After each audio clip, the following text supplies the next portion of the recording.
प्रिय विद्यार्थियों, आज हम आपको प्रेजेंट परफेक्ट टेंस के विषय में बताएंगे। ये टेंस का तीसरा भाग है।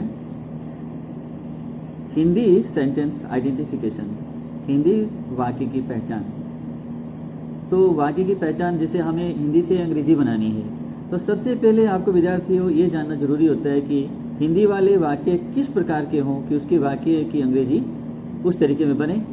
तो इसमें वाक्य के अंत में आपको इसकी पहचान देखनी होगी। जैसे हिंदी वाक्यों के अंत में चुका है, चुकी है, चुके हैं, यानी कोई काम आप कर चुके हैं, कोई काम कर चुका है, कोई काम हो चुकी है, हो चुका है, कर चुके हैं, चुके हो, या चुका हूँ, लिया है, दिया है, किया है आदि शब्द आते हैं।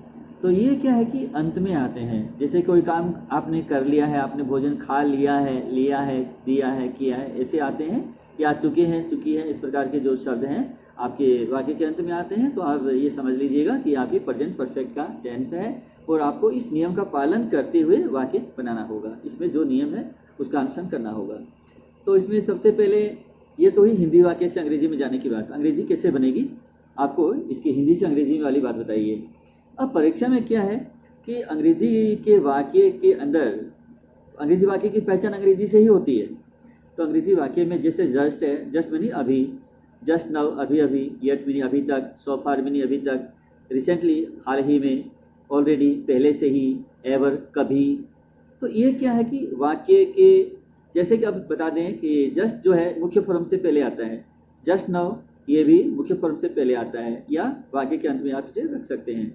येट वाक्य के अंत में आता है, सो फार भी वाक्य के अंत में आता है, रिसेंटली ये वाक्य के अंत में भी आता है, मुख्य फॉर्म से पहले भी आ जाता है, ऑलरेडी मुख्य फॉर्म से पहले आता है, एवर यानी कि इसमें ये प्रश्नवाचक वाक्य में आता है। क्या आप कभी अमेरिका गए हो, तो इस प्रकार के वाक्य में तो have you ever gone to America, इस प्रकार से एवर का प्रयोग जो है हम उसमें परफेक्ट में करेंगे तो ये आएगा। लेकिन प्रश्नवाचक वाक्य में एवर आता है, ये ध्यान रखें आप। तो ये है अंग्रेजी वाक्य में अगर आपको ये शब्द, ये एडवर्ब दिखाई देते हैं, समय बताने वाले एडवर्ब हैं, ये अगर आपको दिखाई देते कहीं भी, आगे पीछे दाएं बाएं ऊपर जहां भी, तो आप क्या करेंगे कि उसको प्रेजेंट परफेक्ट टेंस से समझ लीजिएगा कि वो प्रेजेंट परफेक्ट टेंस है। इसके बाद में इसमें कौन सी जो वर्ब लगती है, चीफ वर्ब यानी मुख्य क्रिया जो है, वर्ब की थर्ड फॉर्म लगानी है, यानी थर्ड फॉर्म ऑफ वर्ब, क्रिया की तीसरा रूप जो है थर्ड फॉर्म लगानी है आपको। तो इसके बाद में आपको पता ही होगा कि वर्ब के रूप वैसे तो 4-5 रूप बन जाते हैं विद्यार्थियों, लेकिन फर्स्ट फॉर्म तो आप समझते हो, वर्ब की पहली क्रिया को फर्स्ट फॉर्म कहते हैं, दूसरे फॉर्म को हम सेकंड फॉर्म के नाम से जानते हैं। वर्ब की थर्ड फॉर्म सेकंड फॉर्म होती है वो, और थर्ड फॉर्म आप समझते हो V3 को कहते हैं, V2 सेकंड फॉर्म होता है, और एक ING वाला फॉर्म होता है, ये भी आप समझते हो। तो इस प्रकार से 4-5 फॉर्म बन जाते हैं विद्यार्थियों, ठीक है। अब उसके बाद में हेल्पिंग वर्ब जो सहायक क्रिया है, सहायक क्रिया इसके अंदर हैज़ और हैव दो ही है। तो हैज़ किसके लिए लगाना है, एक वचन कर्ता के लिए। हैव किसके लिए लगाना है, बहुवचन कर्ता के लिए। अब ये समझिए कि बहुवचन वाले कर्ता कौन से हैं और एक वचन वाले कर्ता कौन से हैं, आइए जानते हैं। तो सबसे पहले देखिए सब्जेक्ट किस प्रकार के होने चाहिए। तो हम यहाँ पहले प्रोनाउन में चलते हैं। आई है, ये बहुवचन का रूप होता है। आई और वी ये दोनों फर्स्ट पर्सन में आते हैं। आई का बहुवचन वी होता है और वी का जो सिंगुलर जो सब्जेक्ट है वो एक वचन आई होता है और वी बहुवचन होता है, लेकिन दोनों ये फर्स्ट पर्सन में आते हैं। तो ज़्यादा करके क्या है कि हम वी का ही यूज करते हैं, यानी किसी प्रकार से हम बात करते हैं तो हम वाला शब्द ज़्यादा लेते हैं, आई वाला शब्द ये हम कम यूज करते हैं, और करते हैं लेकिन कम लेते हैं यूज में, इसलिए वी और आई जो है दोनों ही बहुवचन के रूप में माने जाते हैं। और उसके बाद में सुनने वाला जो होता है हमें, वो सेकंड पर्सन होता है, यू होता है, लेकिन ये भी बहुवचन होता है। ये एक वचन भी होता है, बहुवचन भी होता है, लेकिन हम इसके साथ में जो क्रिया का व्यवहार करेंगे ना, वो बहुवचन वाला ही करेंगे, एक वचन वाला नहीं कर सकते। हम एक लड़के को भी यू कह सकते हैं और बहुत सारे लड़कों को भी हम यू कह सकते हैं, तो इस प्रकार से ये बहुवचन होता है। और उसके बाद में अब ही सी इट जो तीनों होते हैं, इनके बहुवचन जो होते हैं दे होता है। थर्ड पर्सन में प्लुरल कौन होता है, दे होता है। तो ये बहुवचन प्रोनाउन है, इसके लिए भी हम हैव का यूज करते हैं। इसके बाद में अब हम अगर नाउन की बात करें तो नाउन में आते हैं दी पुलिस। अब पुलिस जो होता है ये एक वचन नहीं होता, तो ये बहुवचन होता है, क्योंकि गिरफ्तार करने के लिए कोई एक पुलिस नहीं जाती, कई लोग जाते हैं और इकट्ठे रहते हैं तो ये बहुवचन होता है। इसके लिए हम क्या करते हैं, हैव का यूज करते हैं सहायक क्रिया के रूप में। इसके बाद पीपल, पीपल मीनिंग क्या होता है, लोग। अब क्या है, इस ये बहुवचन का जो संज्ञा है, बहुवचन नाउन है ये, आप क्या करेंगे, अब इसके लिए आप हैव का प्रयोग करेंगे, सहायक क्रिया हैव लगाएंगे। अब इन सहायक क्रियाओं के बाद में हम क्या करते हैं, वर्ब की थर्ड फॉर्म का यूज करते हैं। अब क्या है, अब ये सम है, सम ऑफ द बॉयज। अब ये इसमें 1 2 3 4 ये 4 शब्द है, मान लीजिए ये चारों ही तो सब्जेक्ट है नहीं, इन चारों में से कोई एक रूट वर्ड है जो मुख्य शब्द है, अर्थात नाउन है, तो ये सारे तो नाउन है नहीं। इस प्रकार से हमें देखना होगा कि इसमें से कौन सा नाउन होना चाहिए, उसके अनुसार हमें उसके अकॉर्डिंग हमें सहायक क्रिया लगानी होगी। अब देखते हैं सम मीनिंग क्या होता है, कुछ, तो ये तो है नहीं, ये तो डिटरमिनर हुआ। ऑफ ये प्रीपोजिशन हुआ। दी ये भी ये आपका आर्टिकल हो गया, ए एन दी वाला। लेकिन अब ये नाउन तो नहीं हुआ ना, नाउन तो आपका क्या हुआ, बॉयज है, ये हुआ आपका नाउन। अब देख लीजिए लड़के, अब लड़कों में से कुछ लड़के जो है, सम ऑफ कर दिया ना, तो सम ऑफ द बॉयज का मतलब है कुछ लड़के, लड़कों में से कुछ, तो ये फिर भी बहुवचन ही आया। इस प्रकार से हम इसका क्या लगाएंगे, सहायक क्रिया हैव लगाएंगे, तो ये बहुवचन हुआ। अब क्या है कि सब्जेक्ट सिंगुलर के रूप में हम देखते हैं, ही होता है वो सिंगुलर होता है, लड़के पुल्लिंग के लिए लगता है, और सी स्त्रीलिंग के लिए लगता है, एक वचन है ये। इट किसी बेजान वस्तु के लिए या किसी जानवर के लिए लगाते हैं, लेकिन एक वचन एक वस्तु के लिए, एक चीज़ के लिए लगाते हैं। किसी एक शहर के लिए, गांव के लिए हम इट का प्रयोग कर सकते हैं, किसी एक देश के लिए हम इट का प्रयोग कर सकते हैं, कुछ को छोड़कर। या कोई एक नाम के साथ, कोई भी एक नाम होता है, सिंगुलर नेम होता है, हम उसके लिए या अर्थात एक वचन कर्ता के साथ एज का प्रयोग करते हैं। अब देखो कि ये ही है, सी है, इट है, या कोई एक वचन नाम होता है, किसी भी व्यक्ति का कोई नाम होता है, तो हम उसके लिए कौन सी सहायक क्रिया यूज करेंगे, हैज का प्रयोग करेंगे। अब उसके बाद में हम वाक्य को नेगेटिव कैसे बनाते हैं, नेगेटिव मीनिंग नकारात्मक वाक्य, नेगेटिव सेंटेंस। हेल्पिंग वर्ब के बाद सहायक क्रिया आप समझ चुके हैं कौन सी होती है, हैज या हैव, ये दो ही इसमें सहायक क्रिया है। तो हेल्पिंग वर्ब के बाद में नॉट का प्रयोग, नॉट का यूज करें। देखिए हेल्पिंग वर्ब जो है, हैज या हैव के बाद में हम नॉट लगाएंगे तो वाक्य नकारात्मक बन जाएगा। जैसे हैज नॉट मीनिंग नहीं है, कोई काम नहीं है। जैसे एक वचन के लिए हैज नॉट हुआ नकारात्मक, बहुवचन के लिए हैव नॉट हुआ। हैज नॉट का जो संक्षिप्त रूप है हैजंट, इसको कहते हैं। हैज लिख करके, एन लिख करके, उसके बाद में अपॉस्ट्रोफी लगाएंगे और टी लगा देंगे, क्या हुआ, हैजंट। ये क्या है, इसका एब्रीविएशन है, संक्षिप्त रूप है इसका, हैज नॉट का। अब हैव नॉट है, हैव नॉट, जैसे ये दोनों क्या फुल फॉर्म है, हैज नॉट, हैव नॉट, ये भी दोनों ही नेगेटिव है। अब क्या करना है, इसका संक्षिप्त रूप क्या होता है, हैवंट। हैव लेकर के एन लिखेंगे और इसके पास में अपॉस्ट्रोफी डालकर टी लगा देंगे, तो क्या हुआ, हैवंट। तो हैव नॉट का संक्षिप्त रूप हैवंट हुआ और हैज नॉट का हैजंट हुआ। इसके बाद में इंट्रोगेटिव वाक्य, देखिए इंट्रोगेटिव सेंटेंस कैसे बनाते हैं, प्रश्नवाचक वाक्य कैसे बनाते हैं। हेल्पिंग वर्ब जो इसमें है, हैज या हैव में से किसी एक को सब्जेक्ट के पूर्व रखें। देखिए हैज या हैव है, जैसे आपका सब्जेक्ट है वैसे आपका सहायक क्रिया लगेगा। अगर सब्जेक्ट आपका एक वचन का है तो सहायक क्रिया भी एक वचन की होगी, अगर आपका सब्जेक्ट बहुवचन का है तो आपकी सहायक क्रिया भी बहुवचन वाली होगी, अर्थात हैव होगा उसमें। तो सब्जेक्ट के पूर्व रख दें आप, सब्जेक्ट से पहले इन दोनों में से किसी एक को, जो आपके पास सहायक क्रिया है उपलब्ध उस समय सब्जेक्ट के अकॉर्डिंग, तो आप उस सहायक क्रिया को सब्जेक्ट से पहले रखें और वाक्य के अंत में इंट्रोगेटिव मार्क लगा दें, इंट्रोगेटिव प्रश्नवाचक चिन्ह वाक्य के अंत में लगा दें। उसके बाद विद्यार्थियों,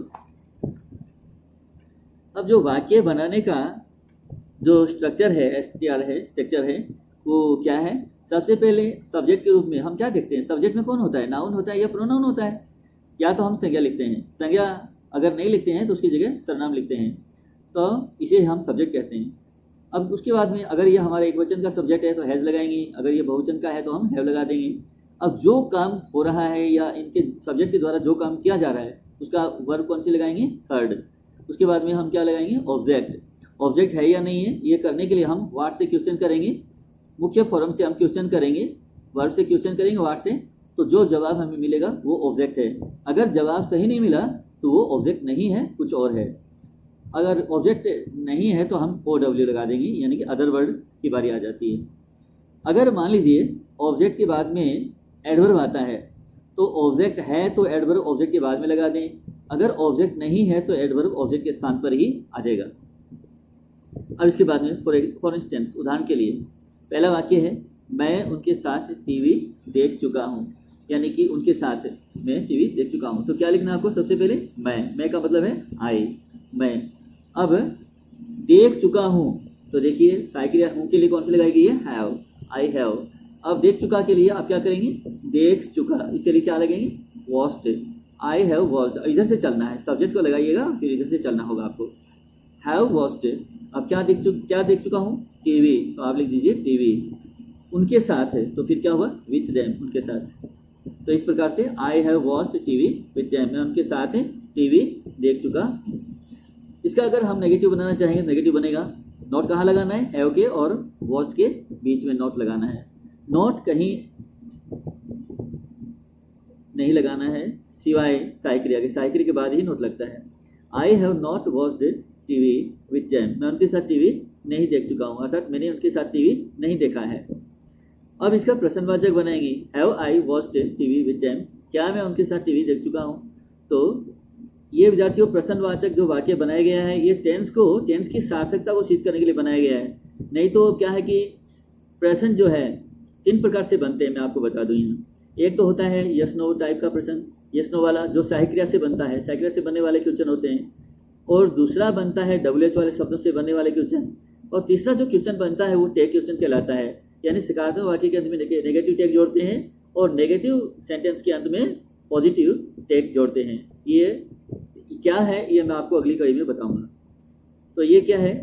have I watched TV with them, क्या मैं उनके साथ टीवी देख चुका हूँ? और उसके इंटो नेगेटिव वाक्य बन जाएगा have I not watched TV with them, क्या मैं उनके साथ टीवी नहीं देख चुका हूँ? अगला सेंटेंस विद्यार्थी। दूसरा है वह भोजन खा चुका है, क्या कर चुका है? भोजन खा चुका है। तो खाने के लिए आप हैव मीनिंग खाना, हैव मीनिंग क्या होता है? हैव मीनिंग खाना, पीना, लेना, देना, पाना, ये बहुत सारे अर्थ बन जाते हैं। तो आप क्या करेंगे? ही हैज़ हैड, तो आपको मालूम है कि हम थर्ड फॉर्म का यूज़ करेंगे। हैव मीनिंग जब इसका हैव का अर्थ होता है खाना, मान लीजिए, तो फिर थर्ड फॉर्म हमें लगाना है, तो हैड हुआ ना इसका।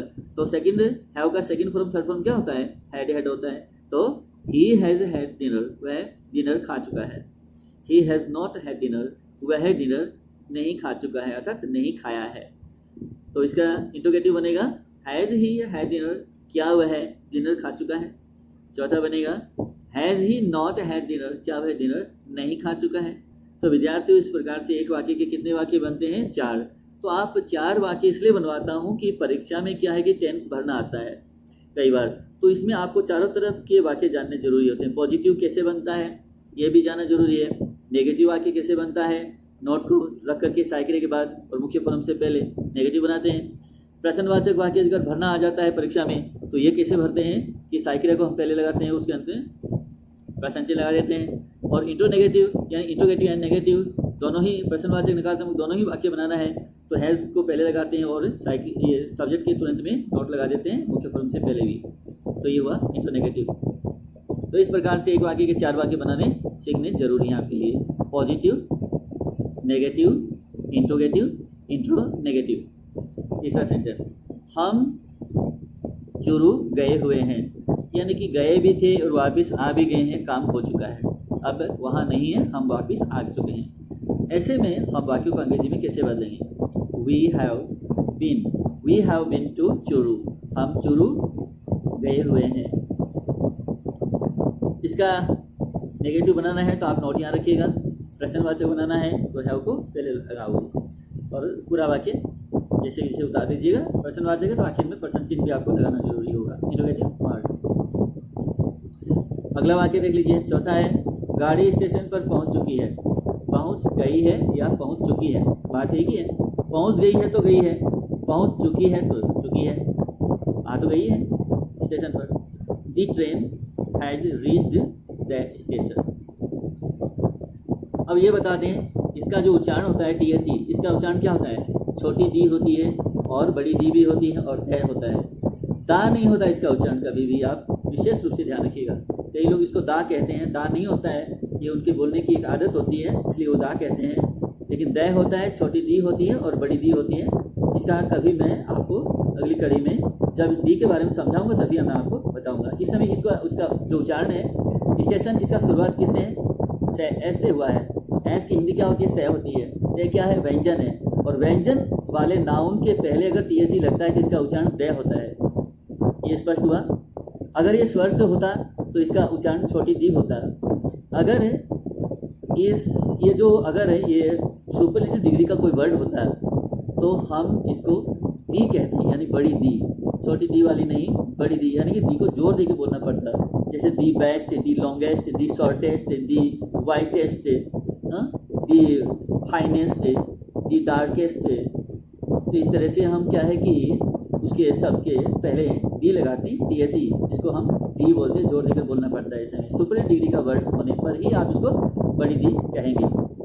या किसी बात को जोर देने के लिए भी हम दी का यूज़ करते हैं और जोर भी देते हैं फिर। या हम वह घटना जिसको आप भी जानते हैं, मैं भी जानता हूँ, अगर उसके बारे में फिर से हम बतियाते हैं, बात करते हैं उस बारे में, तो हम उसके आगे टीएचई लगाते हैं, तो इसका उच्चारण हम दी लगा देते हैं, दी कहते हैं। फिर इसको जोर देना चाहते हैं तब। अगला 5वां सेंटेंस है, उसे 10 दिन हो चुके हैं या 10 दिन हो गए हैं। तो उसे का मतलब ही हैज़ बिन, उसे हो गया है, उसे हो चुके हैं, कितने, क्या हो चुका है, 10 दिन हो चुका है, 10 days, 10 दिन हो चुके हैं। ये हुआ। क्या करते हुए, क्या किए हुए, ये आपको अगर आगे उस किसी से मिले हुए तो हैविंग मैट यू कर दीजिए, हैविंग मैट हिम कर दीजिए, हैविंग मैट हर कर दीजिए, हैविंग मैट मी कर दीजिए, उससे मिले हुए, उससे मिले हुए, उनसे मिले हुए, ऐसे आप इसको कर सकते हैं। आगे 6वां सेंटेंस है विद्यार्थियों, वह स्वेटर बुन चुकी है। सी हैज़ नाइटेड, नाइटेड मीनिंग क्या होता है, बुनना। तो सी हैज़ नाइटेड ए स्वेटर, वह स्वेटर बुन चुकी है, यानी काम हो चुका है, अभी अभी पूरा हुआ है। और काम ये भूतकाल में शुरू हुआ था और अभी अभी पूरा हुआ ही है। तो ऐसे में हम परफेक्ट टेंस का यूज़ करते हैं, प्रेजेंट परफेक्ट का। अगला है 7वां, वह धूम्रपान छोड़ चुका है। तो देखिए विद्यार्थियों कैसे बनता है, ही हैज़, ही क्या है, एक जो है सिंगुलर सब्जेक्ट है ना, एक वचन है, तो he has quoted, quit meaning क्या होता है, छोड़ देना, क्विटेड मीनिंग छोड़ दिया, यही सेकंड है, यही थर्ड होता है। तो ही हैज़ क्विटेड स्मोकिंग, वह धूम्रपान छोड़ चुका है, स्मोकिंग मीनिंग धूम्रपान होता है विद्यार्थियों। 8वां सेंटेंस है, तुम कमरे में प्रवेश कर चुके हो।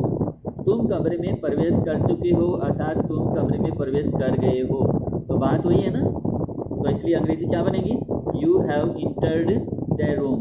अब विद्यार्थियों क्या है, यहाँ आप सोचते हैं कि यहाँ इन लगाना चाहिए था या इंटू लगाना चाहिए था, लेकिन न तो इन लगेगा और नहीं इंटू लगेगा, इसमें सीधे आप द रूम करोगे। अब यहाँ देख लीजिए, ये रूम है, रूम का ये आर है, आर की हिंदी क्या होती है, रह होती है ना व्यंजन में, तो आप इसके आगे क्या लगाए हैं, टीएचई, तो इसका उच्चारण क्या रहेगा, द रूम कहेंगे इसको। तो you have entered the room, आप कमरे में प्रवेश कर चुके हो या तुम कमरे में प्रवेश कर चुके हो। विद्यार्थियों आज के लिए